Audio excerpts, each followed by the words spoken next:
सर्वस्य योगमाया समावृतः मूढोऽयं नाभिजानाति लोको मामजमव्ययम् नाहं प्रकाश सर्वस्य योगमाया समावृतः मूढोऽयं नाभिजानाति लोको मामजमव्ययम् रहस्यों की छाया में छिपा अंतिम ज्ञान निशब्द आकाश में गीत एक अनजान रहस्यों की छाया में छिपा अंतिम ज्ञान निशब्द आकाश में गीत एक अनजान अज्ञात के गर्भ से उठे अनसुलझा स्वर अंधकार के मौन में जगे अनंत निर्झर मन में है उलझन भरी पर हृदय में आशा खिली एक संकेत गूंज रहा अब है अंतिम घड़ी अंतिम घड़ी अंतिम घड़ी अंतिम घड़ी रहस्यांतर रहस्यांतर अंतिम अध्याय का संचार रहस्यांतर रहस्यांतर सुनो परमात्मा की पुकार रहस्यांतर रहस्यांतर अंतिम अध्याय का संचार रहस्यांतर रहस्यांतर सुनो परमात्मा की पुकार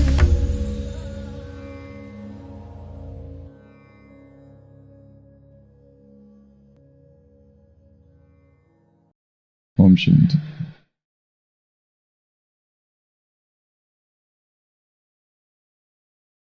एक राजा ने सुना कि राज्य में एक बगीचा है और उस बगीचे में असंख्य फूल खिले हैं। इतने फूल खिले हैं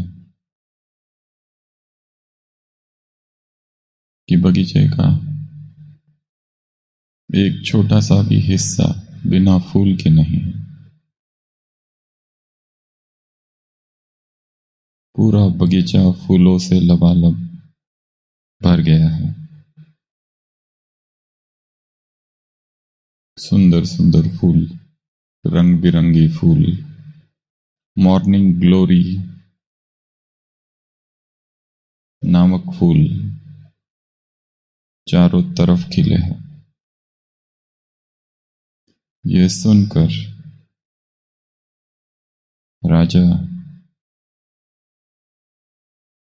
उत्कंठा, खुशी से भर गया और उसने खबर पहुंचाई कि मैं कल आ रहा हूं, माली से जाकर कह दो।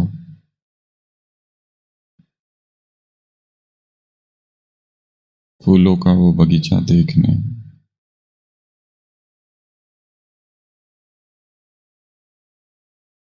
कई लोगों ने सुनाया कि हमने भी देखा वो बगीचा।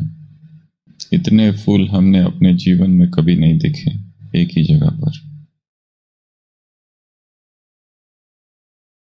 अपने रथ पर सवार राजा अगले दिन उस बगीचे में पहुंचता है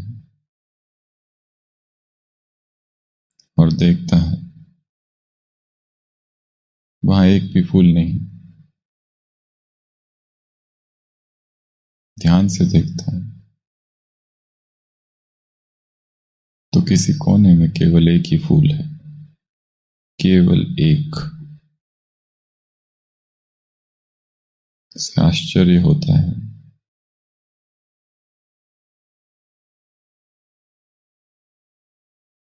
वो माली से पूछता है कि मैंने तो सुना था तुम्हारा बगीचा फूलों से भर चुका है, कहाँ है वो सारे फूल?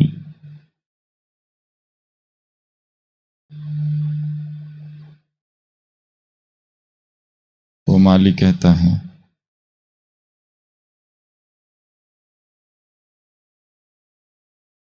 मैंने वो सारे फूल हटा दिए।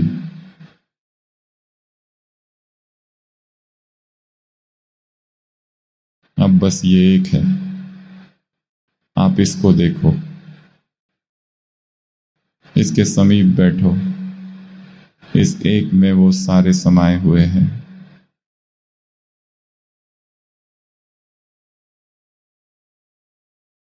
यदि वो सारे होते तो आप कहते ये सुंदर है, ये असुंदर है, ये छोटा है, ये बड़ा है, ये अच्छा है, ये अच्छा नहीं है, इसका रंग ऐसा है, उसका रंग ऐसा है।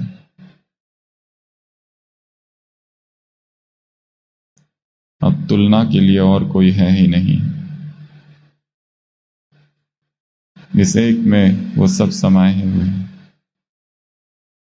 इस एक में उन सब की सुंदरता है। इस एक में उन सब की खुशबू है। इस एक फूल के समीप भर बैठो और अनुभव करो। इस फूल को जानो, इस फूल को समझो।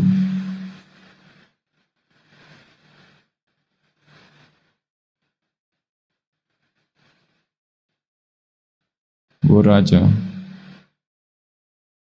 उस फूल के निकट जाता है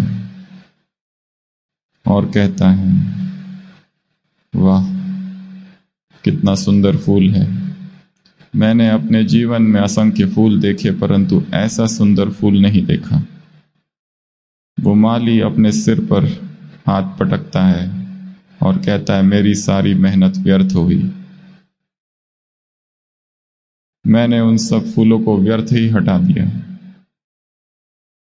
क्योंकि हटाने का उद्देश्य था कि तुलना ना हो, और वो हटाने के बावजूद भी इस फूल को न देखते आप उन फूलों को स्मृति में ला रहे हो जो इसके पूर्व में आपने देखे हैं। मैंने अपने जीवन में इससे अच्छा फूल नहीं देखा, अर्थात तुलना, अर्थात कंपैरिजन, अर्थात आप अब भी स्मृति में जी रहे हो, और स्मृति तो मृत है। स्मृति तो राख है। राख में क्या जीना? राख से कैसा कंपैरिजन?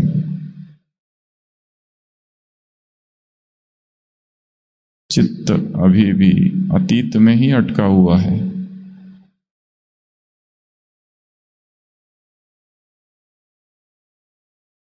हर फूल अलग है, हर एक चेतना अपने आप में अलग है।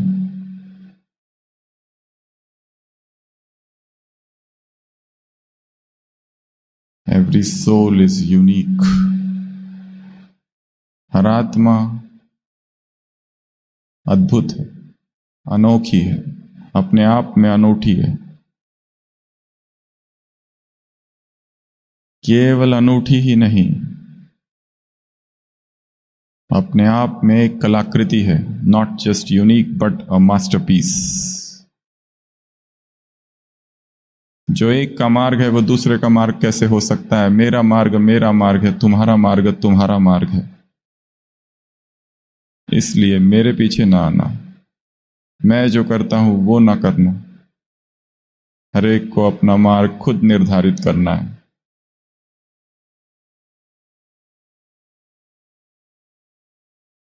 हर एक में अपनी विशेषता है, हर एक अपनी विशेषता से संपन्न है। Comparison kills.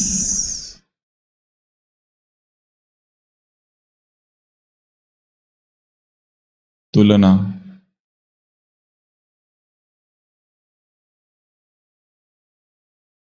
हत्या है।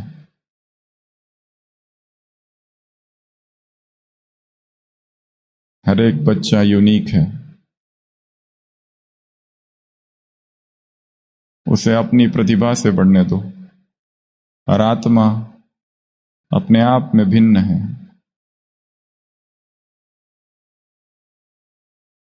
Everyone has his own path.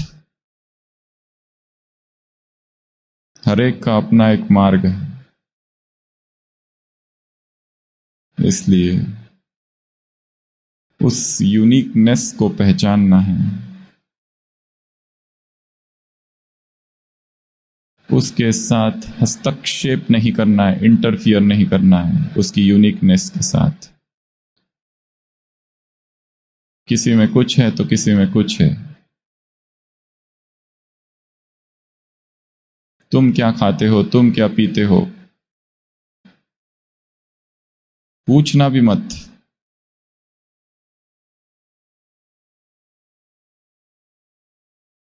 आज सुबह की अव्यक्त वाणी बहुत शक्तिशाली मुरली है सेवा पर, सेवा के नए आयाम,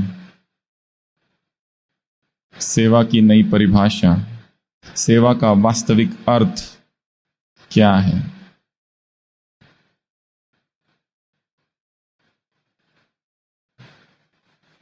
रूहानी तारामंडल, शिव और ब्रह्मा अवतरित हुए हैं धरती पर आसमान के सितारे देखने नहीं, धरती के सितारे देखने के लिए। और सितारे अर्थात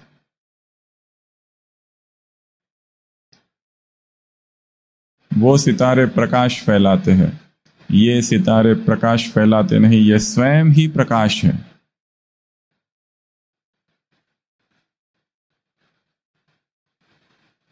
सात प्रकार के सितारे और 7 सेवा की परिभाषाएं। पहला सितारा ज्ञान का। कुछ आत्माएं हैं जिनमें ज्ञान का अद्भुत सा प्रकाश होता है, एक अद्भुत सी क्लैरिटी।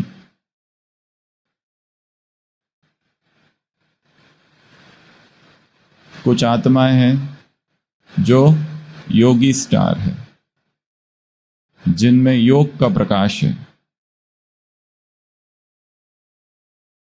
योग की सहजता है। कुछ आत्माएं हैं जिनमें धारणा है स्वतः ही है, उन्होंने प्रयत्न से नहीं लाई है, स्वतः सहज दिखाई देती है धारणाएं, सहज ही निरंकारिता है। और दूसरे हैं जो इतनी कोशिश और प्रयत्न के बाद भी अपने मैं को दबाने के असफल प्रयास करते रहते हैं, पर वो कूद कर छलांग लगाकर बाहर आ ही जाता है। कितना भी कहो, कितना भी स्वयं को छुपाने की कोशिश करो कि मैं तो निमित्त हूं, परंतु मैं धक्का देकर बाहर निकल ही जाता है बीच में। और ये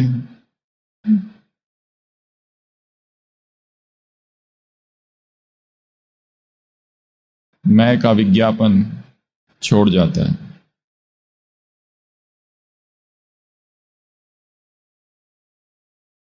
किसी में धारणाएं सहज है, वो धारणा के सितारे हैं।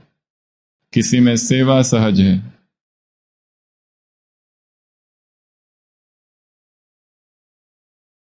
कोई होप स्टार है और कोई सक्सेस स्टार है। उम्मीदों के सितारे और सफलता के सितारे। कोई संपन्न है, संपन्न सितारे। तो ऐसे 7 प्रकार के सितारे आज बाबा ने देखा। ये रूहानी तारामंडल है। ज्ञान सूर्य और ज्ञान चंद्रमा प्रकट हुए हैं इन रूहानी धरती के सितारों को देखने के लिए। कोई ज्ञान का सितारा, कोई योग का सितारा, कोई गुणों का सितारा, कोई सेवा का सितारा, कोई संपन्न सितारा, कोई उम्मीद का सितारा होप स्टार, और कोई सफलता का सितारा सक्सेस स्टार। उम्मीद भविष्य से जुड़ी हुई है, सफलता अब से जुड़ी हुई है। इसलिए जो सफलता के सितारे हैं, सितारे अपना प्रभाव प्रकृति और मनुष्य आत्माओं पर डालते हैं। सफलता के सितारे अपना प्रभाव उमंग उत्साह के रूप में डालते हैं आत्माओं पर।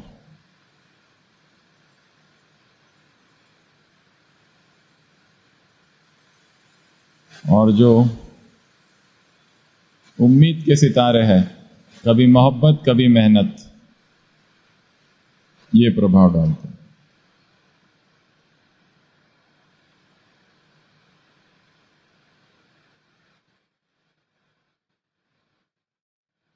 तो किसी में ज्ञान का प्रकाश अधिक है, तो किसी में योग की झलक ज्यादा है, किसी में सहज गुण है, किसी में रग रग में सेवा का ही संस्कार है बचपन से, किसी में सब कुछ है।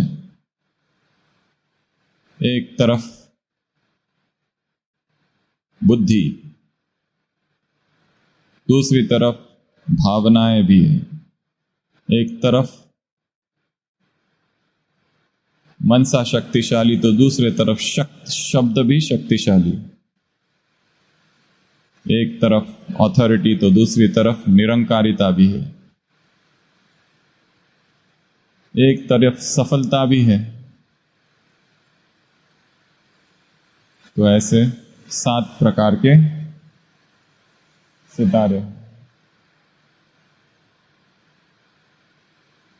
इस मुरली में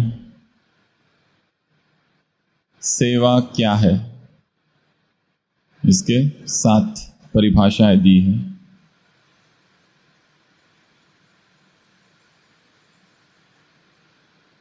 सेवा अर्थात क्या? सेवा अर्थात क्या समझने से पहले सेवा अर्थात क्या नहीं, यह समझना जरूरी है।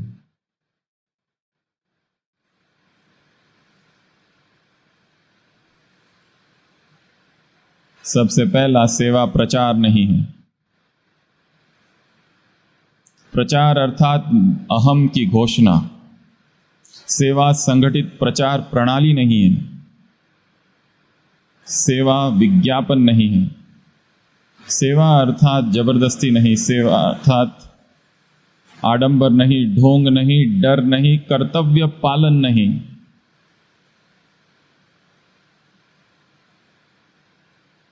ड्यूटी कर रहे हैं बस, वो सेवा नहीं है। सेवा अर्थात सत्ता साम्राज्य का निर्माण करना नहीं। मैं इंचार्ज, वो इंचार्ज, इतने साल से ज्ञान में, उतने साल से ज्ञान में, ये पद वो पद। सेवा अर्थात स्वार्थ नहीं। सेवा अर्थात मैं का विस्तार नहीं। सेवा अर्थात मैं का विज्ञापन नहीं। सेवा अर्थात सौदा नहीं। सेवा अर्थात तुलना नहीं। सेवा अर्थात कंपैरिजन नहीं। ये सेवा अच्छी, ये सेवा अच्छी नहीं, इसकी सेवा अच्छी, उसकी सेवा अच्छी नहीं।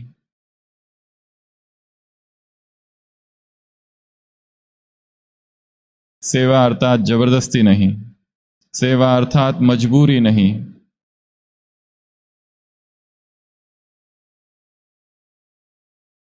सेवा अर्थात बोझ नहीं। सेवा अर्थात बंधन नहीं।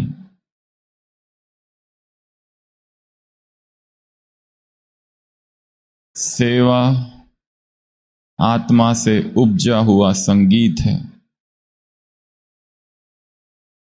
सेवा अर्थात भीतर से बहती हुई अनुभूतियों की नदी है।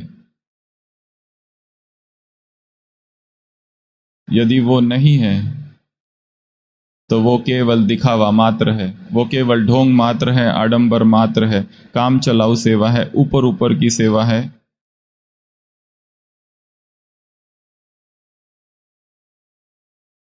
मैं मेरे का विस्तार करने वाली सेवा है। तो इस मुरली में बाबा ने 7 बातें बताई है सेवा क्या है की। सबसे पहला, सेवा अर्थात शुभ भावना, शुभ कामना। सेवा अर्थात जिसकी सेवा कर रहे हैं उसके प्रति शुभ भावनाएं, उसके प्रति शुभ कामना है, वो चाहे कोई भी आत्मा हो, कितनी भी गिरी हुई क्यों ना हो, कैसी भी क्यों ना हो, हमारा विरोध करने वाली क्यों ना हो, कैसी भी।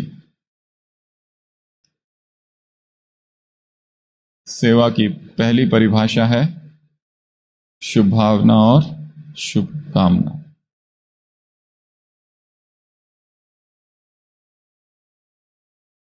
दूसरा, सेवा अर्थात उनकी जो भावना है उसका फल देना।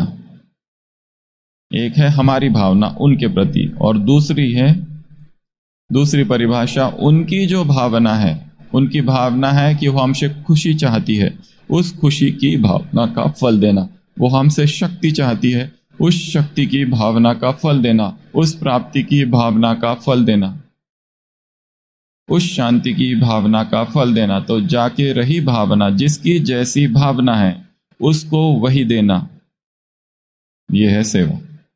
वो किस भाव से हमारे पास आया है, उस भाव की पूर्ति करना।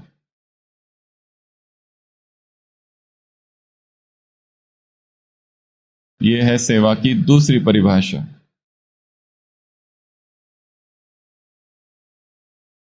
सेवा की तीसरी परिभाषा है सेवा का मेवा देना। सेवा अर्थात सेंटर खोलना नहीं, सेवा अर्थात कोर्स कराना नहीं, सेवा अर्थात ग्रुप को समझाना नहीं, सेवा अर्थात भाषण देना नहीं।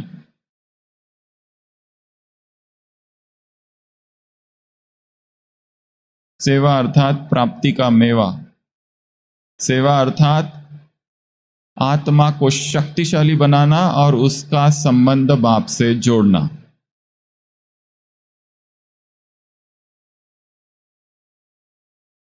सेवा अर्थात भटकाना नहीं, सेवा अर्थात स्वयं से जोड़ना नहीं, सेवा अर्थात उसकी आत्मा से मिलन करा देना, सेवा अर्थात उसका बाप से मिलन करा देना, सेवा अर्थात उस आत्मा में शक्ति भर देना, उसके संकल्पों में शक्ति भर देना, अर्थात सेवा।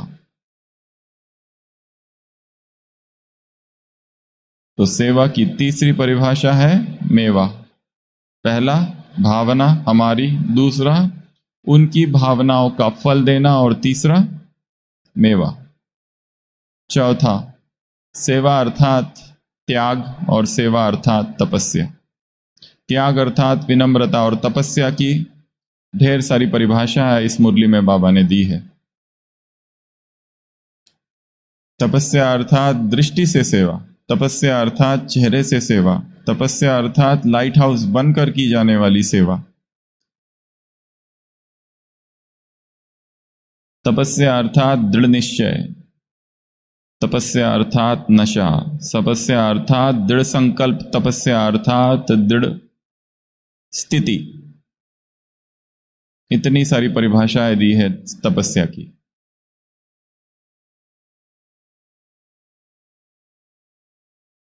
स्वयं की शक्तिशाली स्थिति से आत्माओं को शक्तिशाली बनाना, आत्माओं को प्रभावित करना नहीं, अपना सिक्का जमाना नहीं। सेवा अर्थात सत्ता की सीढ़ियों का निर्माण करना नहीं है। सेवा अर्थात सत्ता की सीढ़ियों का निर्माण करना नहीं है। ये बॉस, फिर ये, फिर ये, फिर ये, फिर ये, फिर ये एडमिनिस्ट्रेशन है।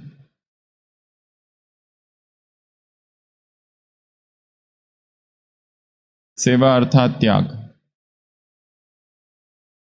विनम्रता। सेवा अर्थात तपस्या, और तपस्या अर्थात लाइट हाउस बन के वातावरण को शक्तिशाली बनाना। तपस्या अर्थात चेहरे से सेवा करना, दृष्टि से सेवा करना। तपस्या अर्थात स्थिति से सेवा करना, संकल्प से सेवा करना। तपस्या अर्थात एक बाप में निश्चय और नशा। ये तपस्या की परिभाषा दी है। क्या हम ऐसी तपस्या कर रहे हैं? जैसे पवित्रता सुख शांति का संबंध है, वैसे त्याग तपस्या और सेवा का संबंध है। तो हमारी सेवाओं में तपस्या समाई हुई हो, कोई मौन में बैठा हुआ है, वो भी सेवा ही है। बाबा ने कहा जैसे वो जो संसार के तपस्वी होते हैं उनके दर्शन के लिए लोग आते हैं, वैसे तुम्हारा चेहरा, तुम्हारे बोल, तुम्हारी दृष्टि ही सेवा करे। यही तपस्या है। तो सेवा अलग और तपस्या अलग। तपस्या, सेवा अर्थात कारोबार नहीं। सेवा अर्थात मुझे ये ड्यूटी दी गई है, ये नहीं। केवल सेवा अर्थात केवल कर्तव्य पालन नहीं।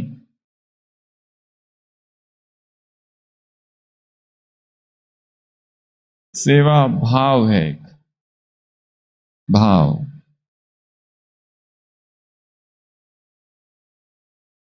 अगला पांचवा, सेवा अर्थात संतुष्टता।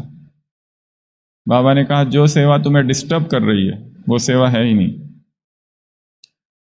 जो सेवा दूसरों को डिस्टर्ब कर रही है वो सेवा है ही नहीं। वो सेवा अमृत नहीं, विष है।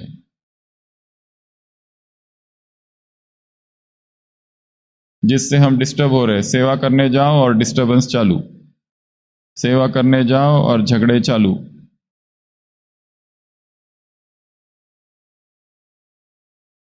युद्ध का मैदान है जहां सेवा।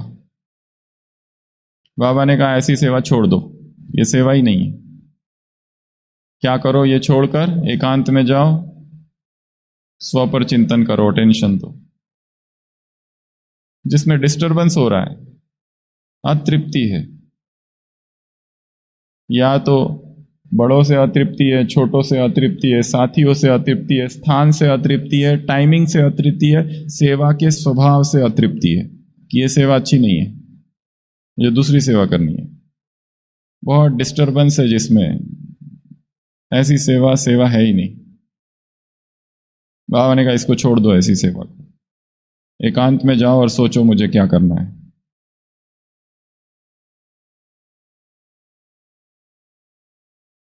सिक्स्थ, सेवा अर्थात समा लेना।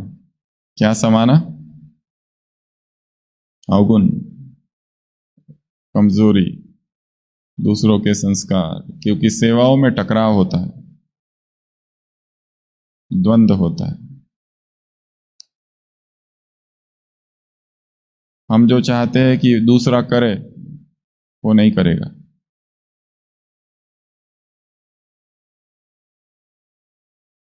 सेवा अर्थात स्पिरिचुअल रैगिंग नहीं। ये करो, वो करो, ऐसा करो, वैसा करो। अमृत वेला तुमको उठना ही है, तुमको मुरली सुननी ही है, तुमको बाहर का खाना बंद करना है, तुमको इतना घंटा योग करना ही है, तुमको ऐसा करना है, तुमको वैसा करना है, तुमको ये करना चाहिए, तुमको वो करना चाहिए। Spiritual bullying. कॉलेज में रैगिंग होती है ना, ये स्पिरिचुअल रैगिंग है। ये करो, वो करो, ऐसा करो, वैसा करो, और फिर आके सोचते देखो मैंने कितनी अच्छी सेवा की, अपने बच्चों की अच्छी सेवा की। वो वही करेंगे जो तुमने उनसे न करने के लिए कहा है।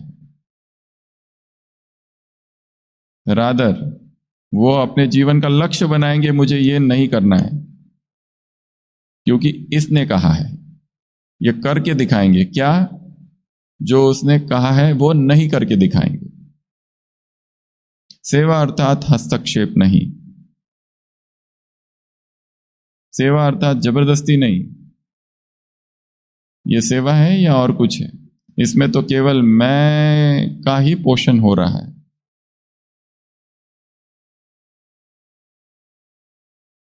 इसलिए सेवा की छठवीं परिभाषा बाबा ने दी, कमजोरियां दिखेगी, कमियां दिखेगी, फ्लॉज, डिफेक्ट्स, इम्परफेक्शंस, क्योंकि हर एक आत्मा अपनी यात्रा पर है। हम अपनी यात्रा पर है, वो अपनी यात्रा पर है। जैसे मुझ में एक कमी है जो निकलती नहीं, उसमें वो एक कमी है जो नहीं निकल रही है। जैसे मैं गुप्त रूप से अपनी कमी पर काम कर रहा हूं, हो सकता है वो भी काम कर रहा है पर सफलता नहीं मिल रही है। क्या करे? ज्ञान तो उसमें भी है। सफलता, सेवा अर्थात सहना, समाना, सॉरी, सेवा अर्थात समा लेना। सागर जैसे सब कुछ समा लेता है। सागर में फूल फेंको उसको भी समाता है, चाकू मारो उसको भी समाता है, कुछ भी मारो, कुछ भी फेंको, कचरा फेंको, कुछ नहीं बोलता है, समा लेता है। सेवा अर्थात इंटरफियरेंस नहीं किसी के इंडिपेंडेंस में।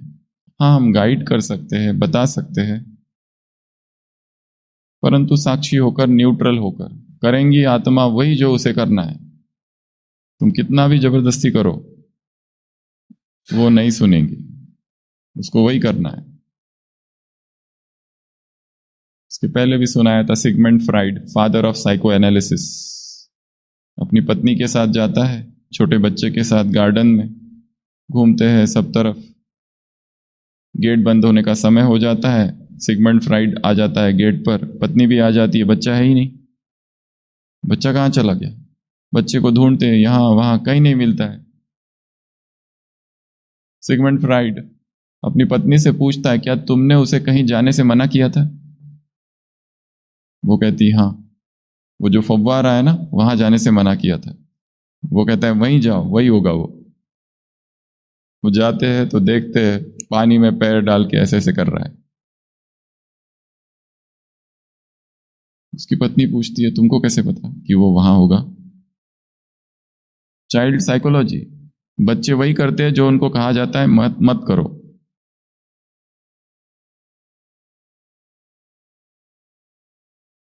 क्योंकि जो मत करो उसके प्रति आकर्षण उत्पन्न हो जाता है। क्या है, क्या है? एक बहुत महान संत सिनेमा थिएटर के मालिक से मिलते हैं और कहते हैं मुझे एक बार सिनेमा देखना है। कहते क्यों? क्योंकि वो कहते हैं जीवन भर मैं सबको यही बताते गया हूं मत देखो।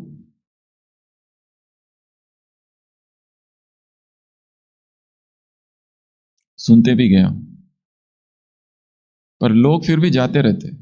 ऐसा है क्या उसमें? पर आप केवल इतना काम करना कि मुझे एकदम पीछे वाली सीट देना जहां मुझे कोई देख ना सके। क्योंकि भगवे वस्त्र, ये बैच, ये वाइट ड्रेस और चाय की टपरी पर अगर कोई बीके खड़ा हो ब्रह्मा कुमार तो कहता है मुझे पीछे वाली सीट दे देना, बिल्कुल अंधेरे में, और मैं प्रवेश भी शुरुआत में नहीं करूंगा, बीच में आऊंगा और पहले ही निकल जाऊंगा ताकि कोई देखे ना। सिनेमा थिएटर का मालिक कहता है वो तो ठीक है, कोई नहीं देखेगा, पर ये तो आप भी जानते हो कि एक सत्ता ऐसी है जो निरंतर देख रही है।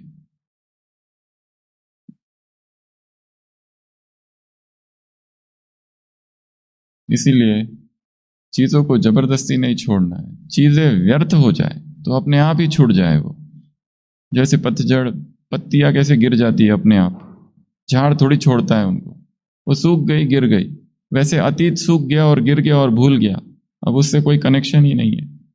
जैसे कोई आदत थी, एडिक्शन थी, दारू तंबाकू बीड़ी, वो ऐसी छूट गई कि अभी वो सामने भी कोई आ जाए तो ठीक नहीं लगता है, अभी उसका कोई आकर्षण ही नहीं। चीजें मीनिंगलेस हो जाए तब वो छूटती है, अर्थहीन हो जाए हमारे लिए तब छूटती है।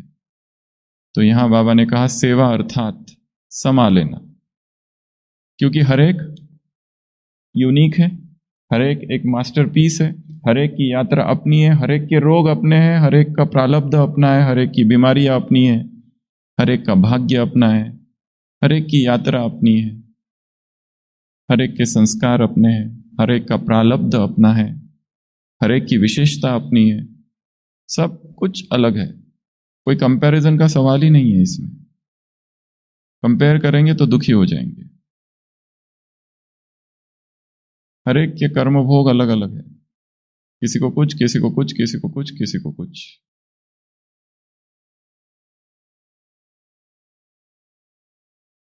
क्या कंपेयर करें? इसलिए समा लेना सबको। लास्ट, सेवा अर्थात सहन करना। किसको? चाहे विरोधी हो, चाहे रावण हो, और रावण से भी तेज विरोधी, और तीसरा और एक कुछ तो है उसमें, और एक शब्द है, एक बार नहीं 10 बार क्या सहन करना पड़े। तो ये सहन करना अर्थात मरना नहीं है, स्नेह से दिलों में जीना है। अपने सहन करने की क्षमता को, तितिक्षा को बढ़ाना है, क्योंकि हमारे अपने किए हुए पाप और विकर्म हमारे साथ चल रहे हैं। वो आत्माओं द्वारा चुकतू होंगे, प्रकृति द्वारा चुकतू होंगे, किसी ना किसी के द्वारा चुकतू होंगे, परंतु उनका सामना कर कर नए हिसाब नहीं बनाने, उनको सामने सिद्ध और जिद कर कर, लड़ाई कर कर नए कार्मिक अकाउंट क्रिएट नहीं करने। जो है वो अपने आप सेटल होते जाए, होते जाए, होते जाए। तो ये 7 परिभाषाएं हैं मुरली में। सबसे पहला सेवा अर्थात शुभ भावना, शुभकामना, चाहे कोई भी हो, चाहे छोटी जाति का है, बड़ी जाति का है, कैसा भी है। दूसरा सेवा अर्थात उनकी जो भी भाव है, जिस भी भाव से वो आया है, उस भाव को पूर्ण करना। तीसरा सेवा अर्थात मेवा, प्राप्ति उनको करा देना, अनुभूति करा देना कोई चीज की। अगला सेवा अर्थात त्याग, जिसमें जो सेवा हमारे अंदर हमारे अहंकार को पुष्ट कर रही है वो सेवा ही नहीं है। मैंने इतने सेंटर खोले, मैंने इतने लोगों का कोर्स कराया, इतने प्रोग्राम किए, ये सेवा नहीं है, ये तो अहंकार ही है। अगला सेवा अर्थात तपस्या, त्याग। सेवा अर्थात संतुष्टता, डिस्टर्ब ना हो। अगर डिस्टर्ब हो रहे हो तो रुकने की आवश्यकता है, थोड़ा ब्रेक लेने की आवश्यकता है, पॉज करने की आवश्यकता है। स्थान को कुछ दिन के लिए बदल दो, कहीं और चले जाओ, क्योंकि कई बार बर्नआउट हो जाता है। वही करते करते करते करते, वही सुबह उठो, वही अमृत वेला, वही मुरली, वही सेवा, वही सब कुछ करते करते प्रोलॉन्ग्ड डिप्रेशन की स्टेट आ जाती है, स्पिरिचुअल डिप्रेशन। कुछ करने की इच्छा नहीं होती है, सुनकर भी न सुनने जैसा होता है। सेवा भी एकदम कोई कंस्ट्रक्शन की सेवा, कोई किसकी सेवा, सेंटर बढ़ाने की सेवा, कुछ भी करने की सेवा, interest, total loss of interest. ना भोजन में इंटरेस्ट है, ना सेवा में इंटरेस्ट है, ना किसी से बात करने में इंटरेस्ट है। और इसको हम समझते हैं वैराग्य है, डिप्रेशन है, बर्नआउट कहते हैं इसको। अगला सेवा अर्थात समा लेना। कितनी अलग अलग भिन्न भिन्न प्रकार की आत्माएं कैसे कैसे संस्कारों के साथ आ रही है, कैसी कैसी परिस्थितियों से गुजर के आ रही है जीवन से, कितने उनके भीतर में दर्द समाया हुआ है। वो नहीं बोल रही है, उनका दर्द बोल रहा है। रहम की आवश्यकता है वहां पर। भीतर में इतनी पीड़ा है, इतना दर्द है, इतना आक्रोश है, इतना संताप है। जो बाहर से क्रोध दिखाई दे रहा है वो वास्तव में क्रोध नहीं है, वो चित्कार है चेतना की, भीतर की, जिसे शांति नहीं मिल रही है, इसीलिए वो निंदा है। अगला सहना। इस मुरली में और भी बातें कही है, साक्षात्कार की अंत में क्या क्या होगा, किस किस का साक्षात्कार होगा। 2 बातें बताई है, पर उसमें हम बहुत सारी ऐड कर सकते हैं। एक तो ज्योति बिंदु का साक्षात्कार होगा, फरिश्ते का साक्षात्कार होगा। इसके अलावा और क्या क्या होगा। अंत में आत्माओं को किस किस का साक्षात्कार होगा। पहला ज्योति बिंदु हम, दूसरा फरिश्ता, तीसरा शिव बाबा का साक्षात्कार, चौथा इष्ट देवताओं का साक्षात्कार, पांचवा विश्व की आत्माओं को हम आधार मूर्त और उद्धार मूर्त के रूप में दिखाई देंगे, वो एक साक्षात्कार। और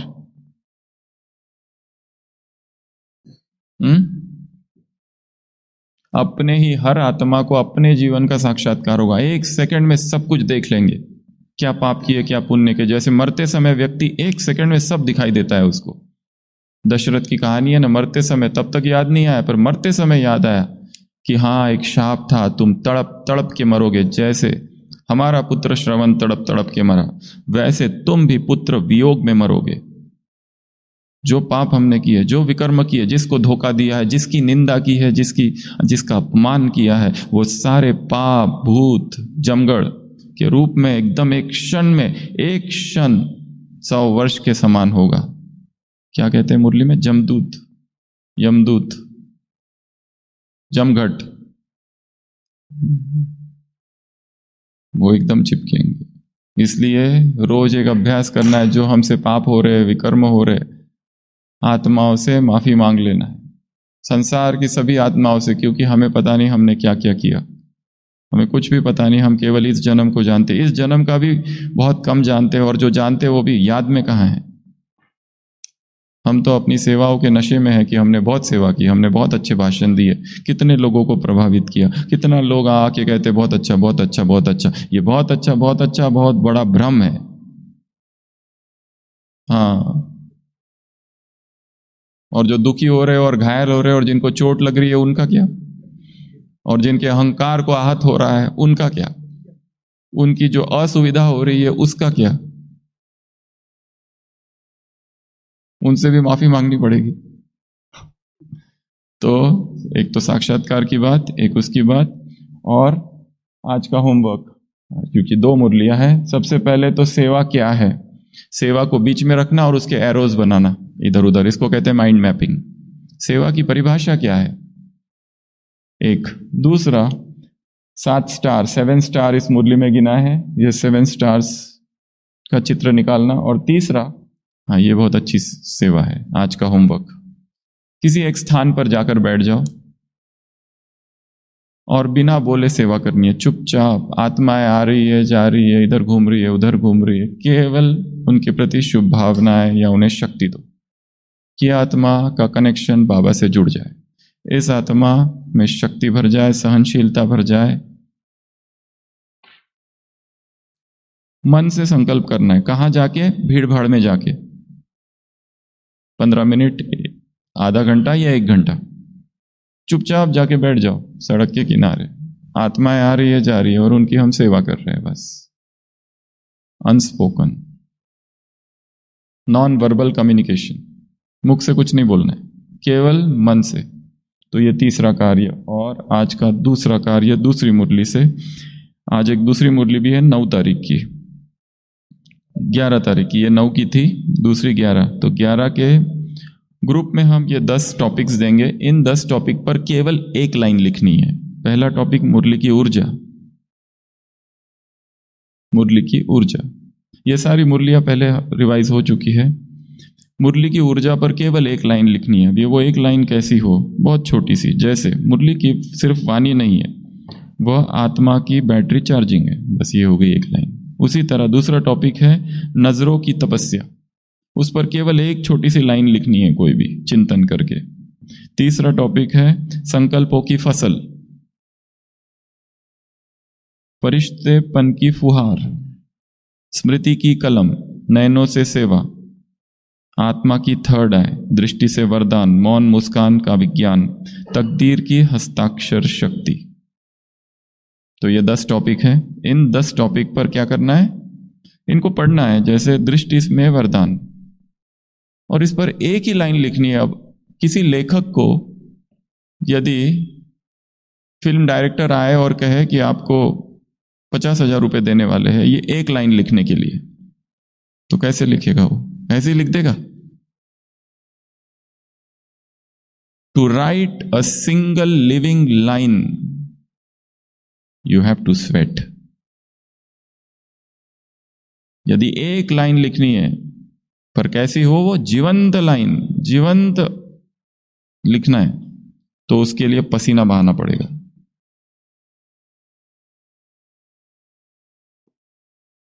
इसके पहले भी सुनाया था, उतना पूरा करके क्लास को पूरा करते। लॉर्ड बायरन की, पश्चिम देश का सबसे महान कवि, 3 कवियों में 3 मित्र थे, लॉर्ड बायरन, जॉन कीट्स और पर्सी बिशी शेली।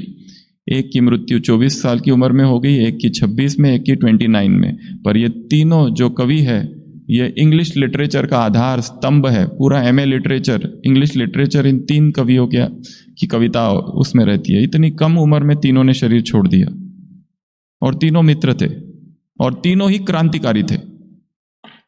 जो समाज की विचारधारा थी उससे अलग, इसलिए उनको विरोध बहुत सहना पड़ा, चोट बहुत पहुंचाई उन्होंने समाज को। पर समाज सोया हुआ था, और सोए हुए व्यक्ति को चोट पहुंचाए तो दर्द होता है, उठाओ तो दर्द होता है। तो तीनों ही, तो उसमें से लॉर्ड बायरन जो है वो जब छोटा बच्चा था और स्कूल में टीचर ने कहा कि एक प्रसंग सुना है बाइबल का। बाइबल में जीसस क्राइस्ट है, एक शादी में जाता है, वहां पे जो वाइन है, जो रेड वाइन है वो खत्म हो गई है। तो जीसस जाता है, वहां पर पानी के बर्तन रखे हुए हैं, हांडियां रखी हुई है ऐसे बड़े बड़े 7। तो जीसस जाता है, अपने हाथ से उस पानी को लेता है और वो पानी वाइन में कन्वर्ट हो जाता है, शरबत में कन्वर्ट हो जाता है। और जब सब लोग पीते हैं तो कहते हैं ये शरबत कहाँ छिपा के रखा था, ये शरबत कैसे बन गया? तो वो पहला चमत्कार दिखाया हुआ है बाइबल में। अब लॉर्ड बायरन को अब उसके टीचर ये कहानी सुनाते और कहते इस पर लिखो, 1 घंटे का समय देते। सब लोग लिखते हैं, सब लोग लिखते हैं, सारे बच्चे, और ये कुछ भी नहीं करता, छोटा सा बच्चा बैठा रहता है लास्ट तक। टीचर लास्ट में आता है, कुछ करो, पहले ही आलसी हो। तो वो पेपर लेता है, एक लाइन लिखता है, और वो लाइन इंग्लिश लिटरेचर की बहुत फेमस लाइन है।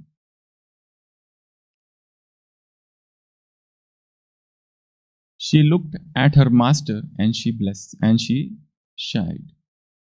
पानी के लिए लिख रहा है, पानी ने अपने मालिक की ओर देखा और उसको शर्म आ गई।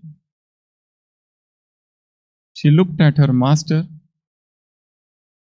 and she shied. She felt shy. मतलब वो पानी शरबत बन गया ना, उसके लिए उसने ये लाइन लिखी।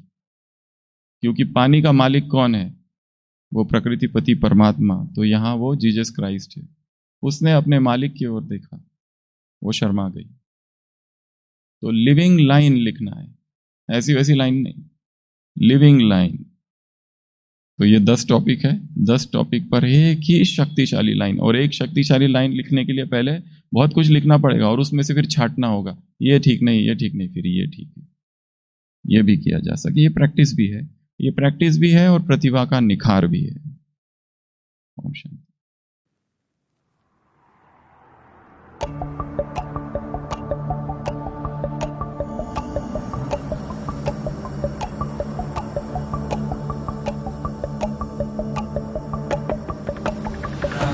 प्रकाश सर्वस्य योगमाया समावृतः मूढोऽयं नाभिजानाति लोको मामजमव्ययम्।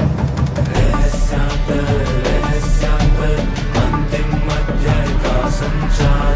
रहस्यान्तर सुनो परमात्मा की पुकार। रहस्यान्तर अन्तिमध्याय का संचार।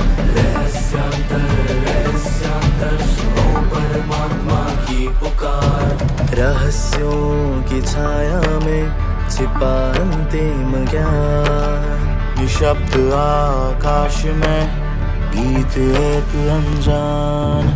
रहस्यों की छाया में छिपा अंतिम ज्ञान। निशब्द आकाश में गीत एक अनजान। अज्ञान के गर्भ से उठे अनसुलझा स्वर। अंधकार के मौन में जगे अनंत निर्झर। मन में है उलझन भरी पर हृदय में आशा खिली। एक संकेत गूंज रहा, अब है अंतिम घड़ी। रहस्यांतर अंतिम अध्याय का संचार। रहस्यांतर